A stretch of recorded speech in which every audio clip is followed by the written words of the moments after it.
Paris, bouée de sauvetage pour Tebboune.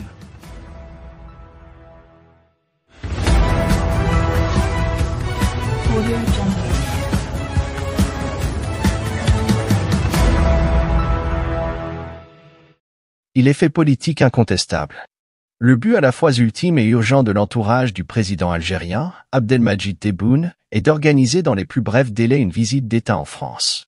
Tous les contacts entre Alger et Paris, qu'ils soient téléphoniques ou physiques, tournent autour de cette visite devenue obsessionnelle et de la nécessité de l'organiser. Sauf que l'urgence a changé de camp. Avant c'était la France d'Emmanuel Macron, travaillée par un tropisme algérien qui se précipitait pour donner des gages de sympathie et de soutien au régime algérien. Des visites et des échanges fréquents et massifs à destination de l'Algérie donnaient chair à cette tendance.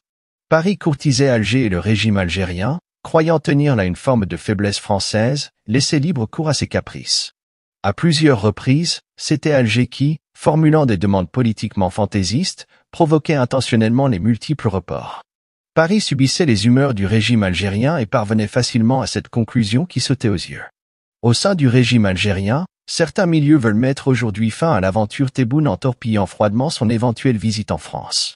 Peut-être sans le vouloir, la visite de Tebboune en France incarnait cette lutte d'influence au sein du régime algérien entre des forces qui veulent garantir un second mandat à Tebboune et d'autres qui estiment qu'il a fait son temps et que ses échecs, en interne comme à l'international, sont tels qu'il faut se saisir de ce scrutin présidentiel pour trouver une autre personnalité qui portera sans doute une vision différente.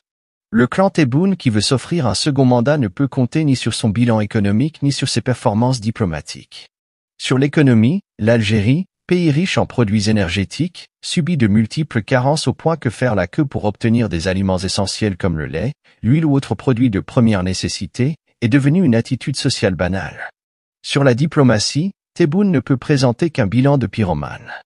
Les relations d'Alger avec la plupart des pays sont soit dans une logique de rupture comme avec le Maroc, le Mali ou les Émirats arabes unis, soit au bord de la crise de nerfs comme avec de nombreuses capitales arabes et européennes. Tebboune exporte au monde cette image d'un homme qui avance un couteau entre les dents, vociférant des insultes et des provocations. Aujourd'hui, sous la pression de ces échecs visibles, le régime algérien lance un SOS en direction de Paris et demande une bouée de sauvetage pour tenter de l'extraire de la nasse où ses choix politiques l'ont enfermé. D'où ce sentiment d'urgence à organiser une visite de Tebboune à Paris. En France, Emmanuel Macron et Stéphane Séjourné ne sont pas dans une situation enviable. Accepter de recevoir en grande pompe un président totalement cramé et discrédité politiquement équivaut à prendre part dans cette polémique algérienne. C'est ce qui explique sans doute les grandes hésitations françaises à accueillir le président Tebboune à Paris. Certaines sources évoquent une date après le mois de Ramadan mais sans donner aucune garantie qu'elle pourrait réellement intervenir. Il y a toutefois une solution qui pourrait être choisie par Emmanuel Macron, le maître absolu du en même temps. Paris pourrait accueillir Tebboune mais sans l'exposition médiatique et politique exigée par le président algérien pour se faire mousser auprès de ses détracteurs. À la différence du début de son mandat, Emmanuel Macron doit être revenu de ses illusions sur le régime algérien et doit regarder ce pays et la manière avec laquelle il est managé avec réalisme.